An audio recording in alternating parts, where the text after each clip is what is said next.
Hey, what's up everyone? We are back with another video restoration series, this time on the game Carnival.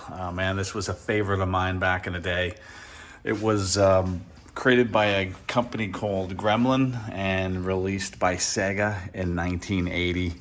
And man, I used to play the hell out of this back in the arcades back then.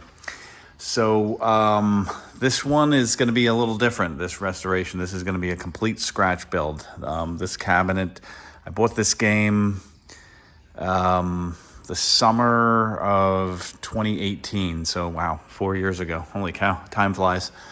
And the cabinet is actually coming apart. It's really, the bottom is all falling out of it. It was definitely sitting in some water. It's got mold in the bottom of the cabinet. So I am going to take this cabinet completely apart and cut all new pieces for it and reassemble it with new pieces. So that's going to be the project. I'm going to start right now by just taking everything out and just getting it down to the bare empty cabinet, and then I'll take one side off, and then we'll start tracing out the sides, and we'll go from there. I'm going to set up the camera and get started on this.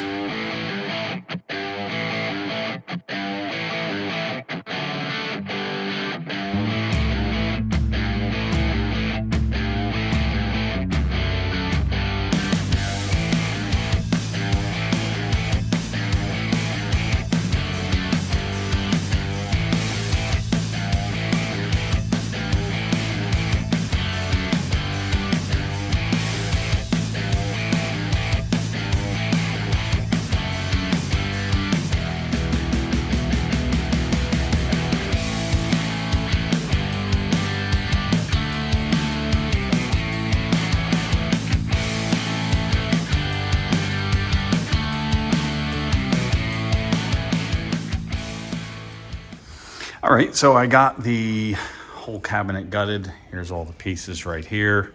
Everything's out of it. A couple things that I noticed while working on this cabinet. This bottom was definitely kicked in. You can see there's cracks on it. In fact, if I just tap it, it'll probably fall out. Let's see. So yeah, somebody definitely kicked that cabinet in. It has holes here. That was where a lock bar was. So this cabinet at some point in time was probably in a bad area where theft occurred. So they put a lock bar across so nobody could steal the money out of it. But this was interesting. I'm not quite sure what was going on up here. Let me back out of that a little bit. Can I? Let's see. I guess I can't. So this was interesting up here. I wasn't sure how this came apart because the marquee sits up in here and down in there. And there was 4 bolts underneath here, or screws, I should say bolts. There were 4 screws, and I thought this would just come right down, but then it didn't. And then I see I can't get focused, but there's staples. It was like stapled up in there. So I don't know how this is supposed to, I'm assuming somebody, see there's staples, there's nails back here too. So they couldn't have made it sealed. I don't know how we would have gotten the marquee in because it tucks up in here in this groove and it tucks in down in that groove. So it's strange that it was kind of sealed, but I broke the seal to get can't get it out. There we go. So yeah, I don't really understand how that worked, but whatever. It's out now, so it's fine. Maybe that's how. Maybe that was connected. Okay, so now that makes sense. So, all right. So this piece goes along with that other piece. So I don't know why it was stapled up in here. It probably shouldn't have been. Maybe the screws that were going up in there were stripped, so somebody just ran some staples up in there. But yeah, you can't have it sealed, otherwise you wouldn't be able to get the marquee in and out or to change the bulb. So anyway, when I'm rebuilding the cabinet, I'll straighten all that out. But anyway, it's all ready to go. So I am going to lay this cabinet on its side and take a side off of it, and then we'll start cutting out sides and doing all the rest of it. I got all the pieces, any pieces that I could reuse, like this piece right here is probably fine. It's just a piece of plywood. I'll reuse whatever wood I can. But some pieces like this down here, I could see where it was like flooded and sitting there, and there's probably some mold on the inside there. But yeah, that's about it. So I'm gonna set up the camera and start taking this thing apart.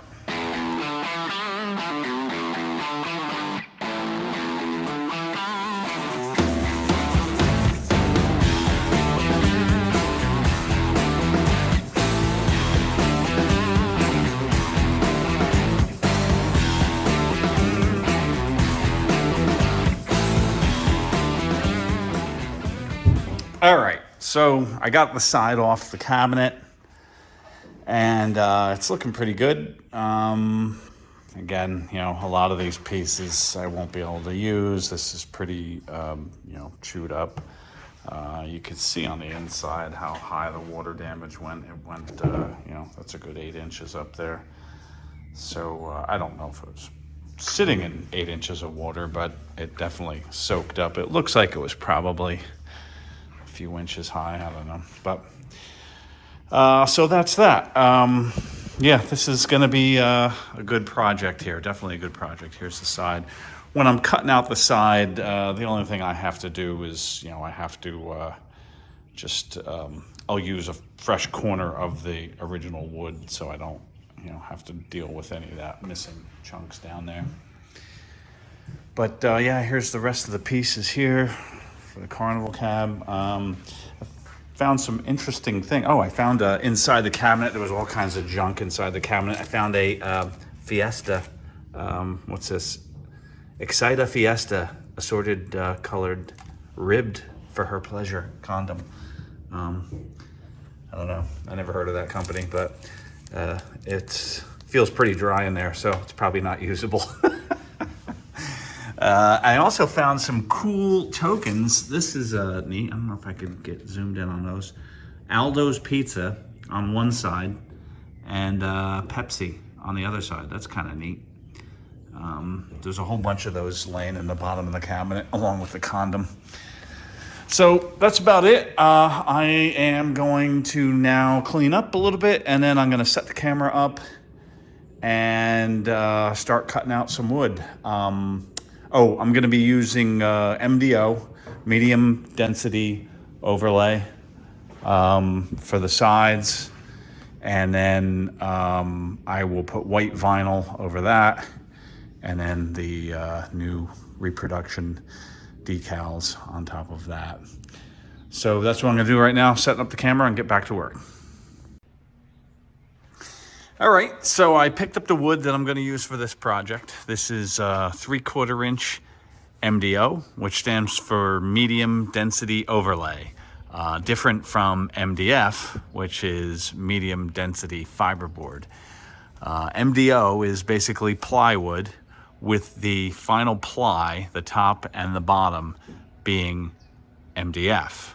So it has the super strength and lightweight of plywood, but the super smoothness of medium density fiberboard, MDF. So it's kind of the best of both worlds. It's really, really good stuff. I love working with this stuff. So I picked up 2 sheets of it. I'm gonna unload it, and we're gonna start tracing out the pieces of the Carnival, side of the Carnival cabinet. So I'm gonna set up the camera and get to work. All right, so I got the wood out of the truck, got it on the ground here.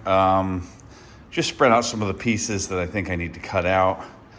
That's from the back, that's under the speaker grill. I mean, that piece is all moldy. I could probably reuse that. This is one of the back doors. I could reuse that one. That one, those I could probably reuse. This broken piece here is from the front there. So obviously the front, I got to cut a new piece there because that was kicked in. That's why that's broke.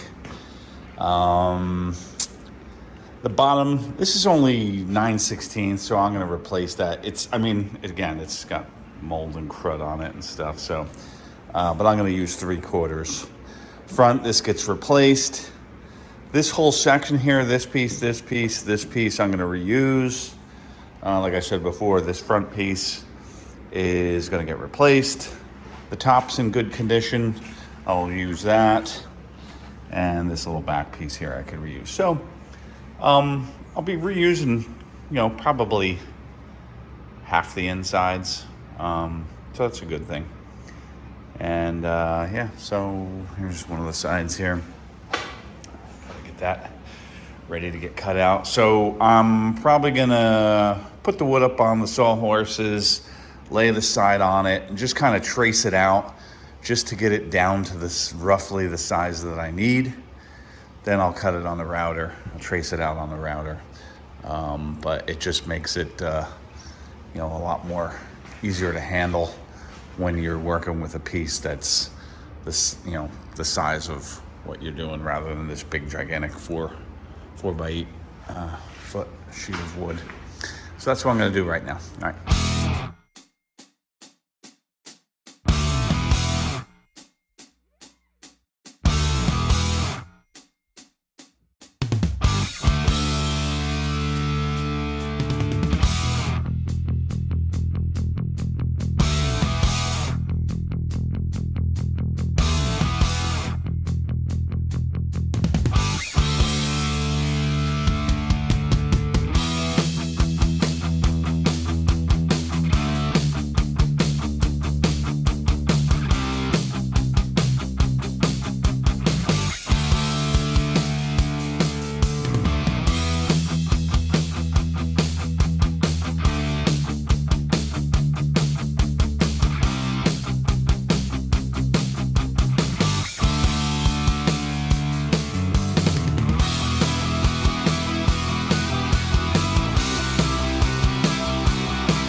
All right, so I got both sides cut out.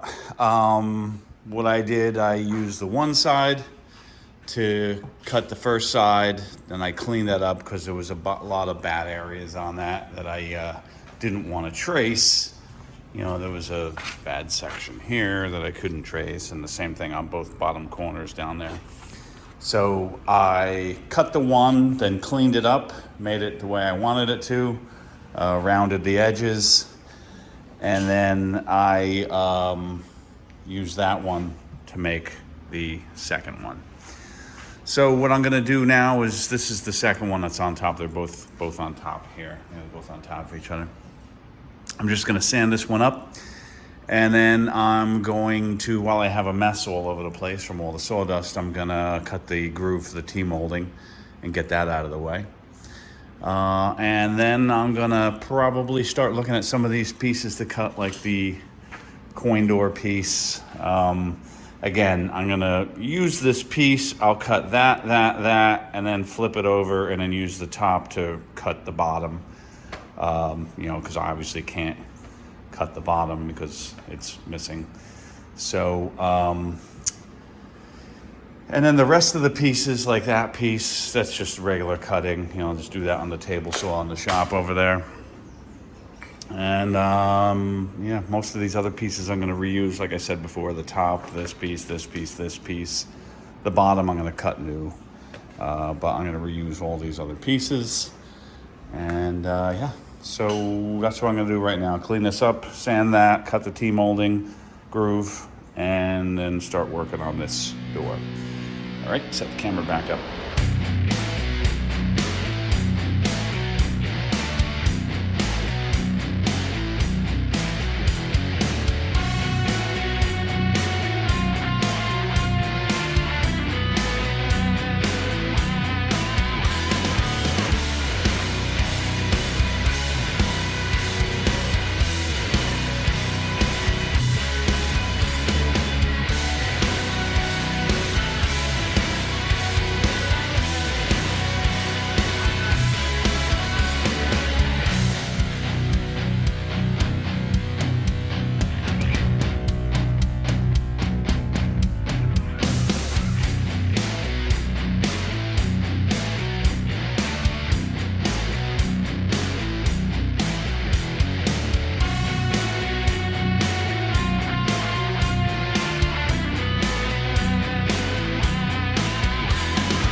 All right, so I'm gonna have to stop here for the day. My hand saw is down at my house, and actually it's not mine, it's my father's. And I only have his cordless hand saw, and it's just, I don't know, the batteries are just not strong enough anymore. So the corded one is down at my house, so I can't go any further. I cut this piece to the one measurement, and then I gotta cut it at this measurement here. This piece is too big to cut on a table saw with the fence, so I need to do it with the hand saw and the guide, and that's down at my house. So I'm gonna call it a day, but I got a lot done. I got the two sides cut, which are sitting over there. I got them just, nice and sanded, just rough sanded. I got the T-molding groove in there, so that's all good. Like I said, I was just working on, that's the front, that's gonna be the front piece there. So next time we'll cut that, and then I'll cut the door, the hole for the coin door in that. And then I need to figure out what I'm gonna do on the sides. I was thinking about white vinyl, but I was looking again, and for some reason I can't find the white vinyl that I want. I do have some white laminate in stock down at my house. I have a few sheets of that, so I might just use that. The insides of these cabinets were just painted black. You could see just the spray, they just sprayed them. I might just do that. Oops. I'm not sure. Yeah, I'll probably just spray the insides black. That's easiest, because I mean, honestly, that's what they did. They weren't very neat about it. You could see all the overspray. All they did was shoot the edges and whatever you could see, and that's that. So I'll probably do that. So that's going to be it for this video. We will pick up again in a couple weeks with more video on this restoration / scratch build of the Carnival cabinet. All right.